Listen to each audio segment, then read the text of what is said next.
안녕하세요. 제주 책방 운영자입니다. 구독과 좋아요 부탁드리고요. 오늘 소개할 책은 모두 거짓말을 한다 라는 책입니다.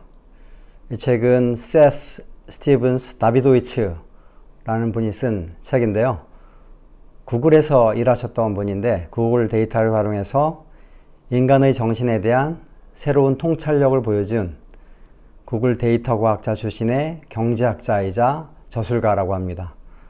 스탠퍼드 대학교에서 철학 석사학위를 받으셨고 하버드 대학에서 경제학 박사학위를 받으신 분이 쓴 책입니다. 먼저 이 책에서 여러 가지 흥미있는 구글의 데이터에서 나타난 이야기들을 하고 있는데, 먼저 가벼운 얘기부터 시작하면 월마트의 통계 이야기인데요. 월마트에서 허리케인이 불어닥치기 전에 특별한 준비를 한다고 하는데요. 허리케인과 관련해서 많이 팔리는 상품이 있다고 합니다. 그게 뭐냐면 스트로베리 팝 타르트라고 하는데요. 평소보다 7배나 많은 스트로베리 팝 타르트가 허리케인이 닥쳐올 때 판매된다고 합니다. 왜 그런지는 모르는데 월마트는 통계를 통해서 그것을 확인하고 있었고, 허리케인이 닥쳐온다고 예보가 나오면 모든 월마트의 선반에 스트로베리 팝 타르트를 가득 채운다고 합니다. 무려 7배나 매출이 신장한다고 하니까 당연한 일인 것 같은데요. 왜 그런지는 좀 더 연구를 통해서 밝혀봐야 할 건데, 데이터가 말해주는 것은 그렇습니다. 허리케인이 오면 사람들은 딸기맛 팝 타르트를 먹는다. 이것이 미국에서 벌어지는 통계와 관련된 일입니다. 많은 데이터는 선거와 관련된 것들을 얘기해 주는데요. 오바마 대통령이 흑인으로서 미국에서 최초의 대통령이 되었는데, 대통령으로 당선된 그날 많은 사람들이 검색한 것은 흑인 대통령, 오바마 이런 것이었을 텐데요. 이것과 함께 오바마라는 이름과 함께 많이 검색된 단어가 또 있다고 합니다. 100명 중에 한 건꼴로 오바마와 함께 KKK 또는 깜둥이라는 단어가 같이 검색되었다고 하는데요. 당선일날 밤에 미국의 최초의 흑인 대통령이 나타났으니까 굉장한 센세이션이었고요. 여러 가지 논란이 될 수 있었던 이야기들 중에서 오바마 대통령에 대한 찬사, 그에 대한 인생에 대한 여러 가지 고찰들이 검색으로 이루어졌을 텐데, 이것과 맞먹을 만큼 백인 국소주의자들에게 인기가 있던 스톰프런트라는 사이트가 있었는데, 이 스톰프런트의 검색이 평소보다, 그리고 가입이 평소보다 10배 더 많았다고 합니다. 많은 백인들이 흑인 대통령이 당선된 그날에 흑인을 혐오하는, 백인 우월주의를 인정하는 그러한 사이트에 더 많이 검색을 하고 가입했다는 것은 굉장히 아이러니가 아닐 수 없습니다. 그렇지만 구글 데이터는 이 사실을 말하고 있습니다. 그리고 구글 데이터는 실제로 누가 투표를 할지에 대해서도 알고 있다고 합니다. 투표를 하지 않을 사람 절반 이상이 선거 직전의 설문조사에서는 투표를 할 예정이라고 말한다고 하는데요. 그러나 실제 구글 검색 결과를 보면 투표 장소를 검색했거나 투표에 대해서 실제적으로 검색한 사람들은 투표를 하지만 투표 장소를 검색하지 않은 사람들은 실제로 투표를 하지 않는다고 합니다. 구글 데이터에서 투표를 할지 안 할지에 대한 검색이 벌써 확인된다는 것이죠. 그래서 구글 검색 결과를 보면 어느 지역의 투표율이 높을지에 대해서 자세히 알 수 있다고 합니다. 설문조사를 가지고는 제대로 알 수 없다고 하는데요. 이것은 유권자들이 스스로에게 거짓말을 하거나 조사원들에게 거짓말을 하기 때문이라고 합니다. 자신의 진짜 선호도는 조사원들에게 발표하지 않는 그런 경향이 있다는 겁니다.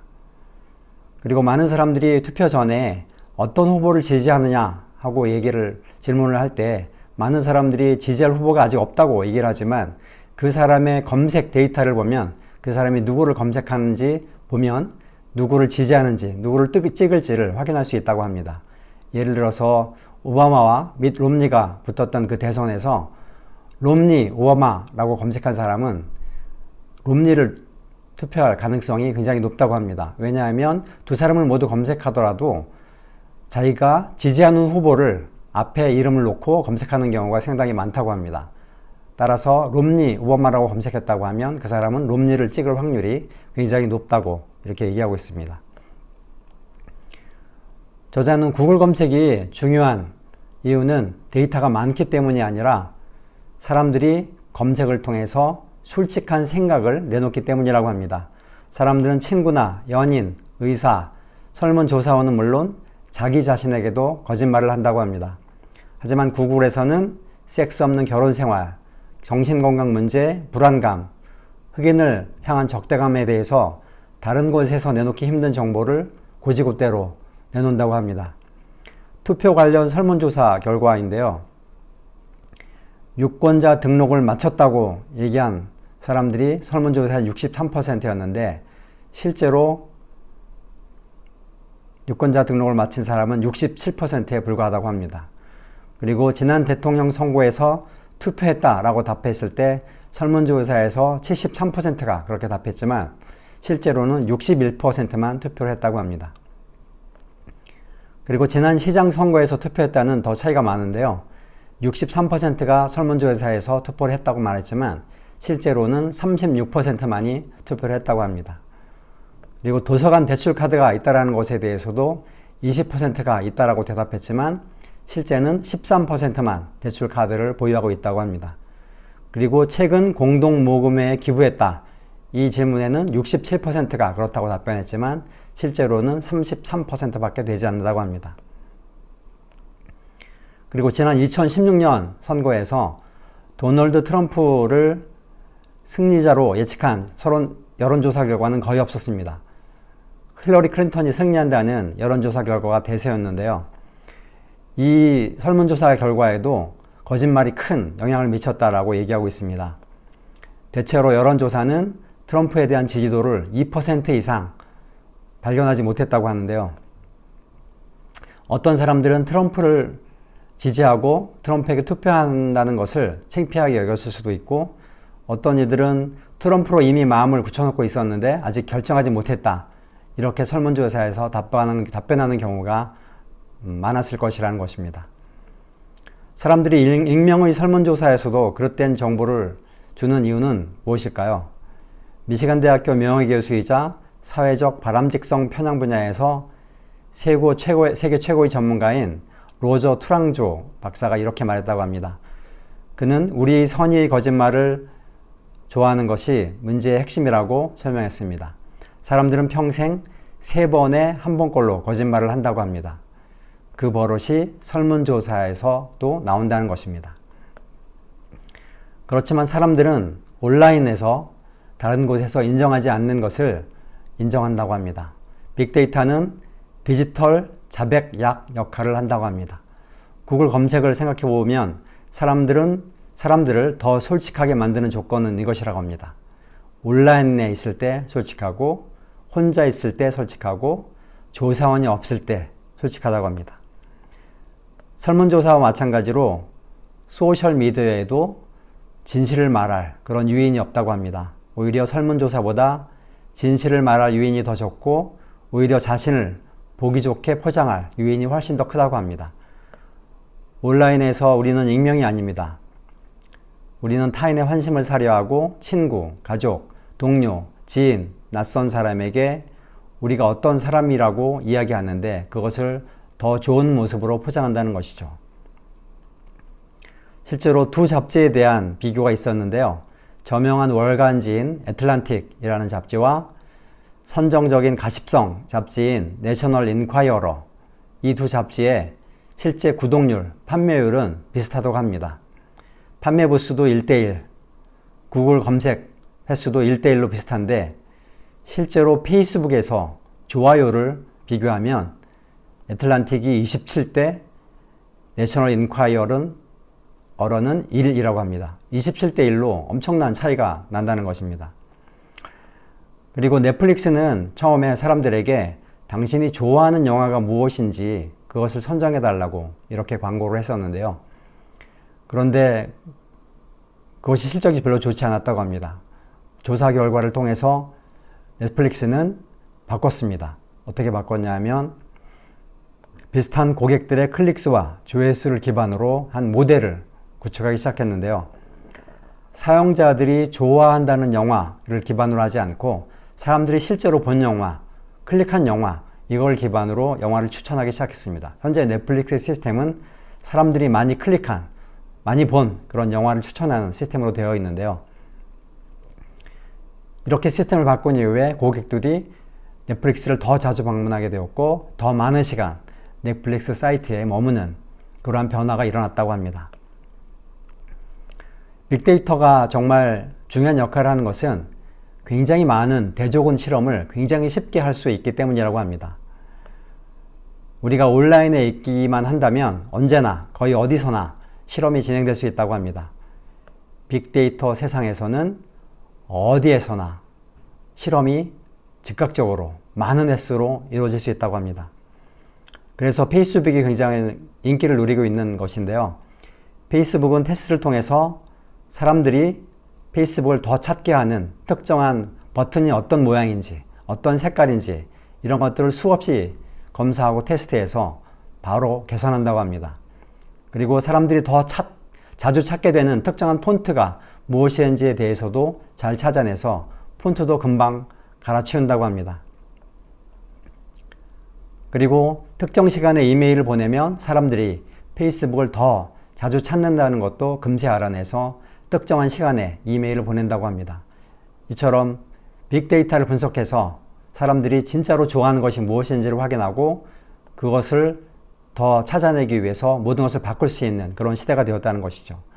이런 시대가 되다 보니까 굉장히 빅데이터를 활용한 빅데이터를 오용할 그러한 요지도 굉장히 많아지고 있는 것 같습니다. 금융과 관련해서 빌린 돈을 갚을 가능성이 많은 사람과 빌린 돈을 갚지 않을 가능성이 많은 사람도 검색 데이터를 통해서 확인할 수 있다고 합니다. 저금리나 세후 이런 단어를 검색해 사용하는 사람들은 금융에 대해서 일정한 지식을 가지고 있는 사람이고 그 돈을 갚을 확률이 굉장히 높다고 합니다. 더구나 대학 졸업이나 부채가 없는 같은 긍정적인 능력에 관해 이야기하면 그 사람 역시 빚을 갚을 가능성이 굉장히 많다고 합니다. 그렇지만 반대로 누군가가 당신에게 돈을 갚을 것이라고 말하면 그 사람은 돈을 갚지 않을 가능성이 많다고 합니다. 그 약속이 확신에 차 있을수록 약속을 지키지 않을 가능성이 더 크다고 합니다. 누군가가 돈을 꼭 갚겠습니다. 약속합니다. 그러니 하나님 저를 도와주세요 라고 적는다면 그는 돈을 돌려줄 가능성이 매우 낮다고 합니다. 친척이 병원에 있어서 돈이 필요하다는 식으로 동정심에 매달리는 것 역시 돈을 갚을 확률이 낮은 그런 경우라고 합니다. 사실 남편, 아들, 딸, 어머니, 아버지 등 가족에 대한 언급은 돈을 갚지 않는다는 신호라고 합니다.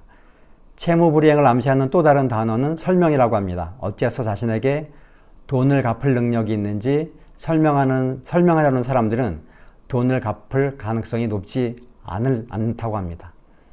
만약에 이러한 데이터들이 금융회사에서 사용할 수 있게 된다면 이것은 개인적인 정보의 유출인데 이런 것들이 과연 바람직한가에 대해서 생각을 좀 해봐야 될 것 같습니다. 그리고 요즘 고용주가 입사 지원서를 살필 때 소셜미디어를 샅샅이 뒤지는 일이 굉장히 일반적인 형태가 되고 있다고 합니다. 만약 이전 고용주에 대한 비방의 증거를 찾거나 이전 고용주의 비밀을 밝힌 증거를 찾고 있다면 그것은 커다란 문제가 안 될 텐데 페이스북이나 인스타그램에 알코올 문제가 드러난 사람을 고용하지 않으려는 그런 시도는 문제가 있을 수 있습니다. 그리고 다른 여러 가지 것들을 조사해서 이 사람을 그 기업에서 채용하거나 채용하지 않거나를 결정하는 그러한 수단으로 활용한다면 문제가 아닐 수 없는데요. 빅데이터의 시대가 되고 사람들이 설문조사를 통해서는 제대로 진실을 말하지 않고 있는 그러한 사회가 되고 있다 보니까 이런 빅데이터를 활용한 정보의 분석이 더욱더 활발해질 것 같고 그것을 통해서 사람을 판단하는 일들이 일반적인 그런 일이 될 것 같습니다. 그런데 이런 일이 더 자주 일어날 것 같고 데이터들이 더 많은 곳에서 활용할 것으로 보여지는데 이러한 것을 기업들이 또 정부가 제대로 사람들을 침해하는 인권을 침해하고 개인정보를 침해하는 그래서 더 정확한 정보를 얻기 위해서 그런 것들을 무시한다면 굉장히 문제가 아닐 수 없습니다. 이러한 것들에 대해서는 우리가 좀 잘 인식을 해야 될 것 같고, 우리가 SNS나 온라인을 검색을 활용하는 데 있어서 주의를 해야 될 것 같습니다. 구글은 우리가 무슨 생각을 하는지, 우리가 어떤 사람인지에 대해서 잘 알고 있습니다. 그리고 페이스북도, 인스타그램도 우리가 어떤 사람인지에 대해서 잘 알고 있습니다. 우리가 페이스북에, 인스타그램에 올리는 것들은 사실 우리의 진실을 말해주지 않습니다. 그렇지만 이 회사들은 우리가 진짜로 어떤 사람인지, 어떤 것을 좋아하는지 그런 것들을 잘 알고 있습니다. 이런 것들이 우리의 정보가, 우리의 개인 정보가 이 기업들의 이익을 위해서 오용되지 않도록 그렇게 잘 감시하고 주의하는 일이 필요할 것 같습니다. 이상 오늘 모두 거짓말을 한다 라는 책에 대해서 말씀드렸습니다. 고맙습니다.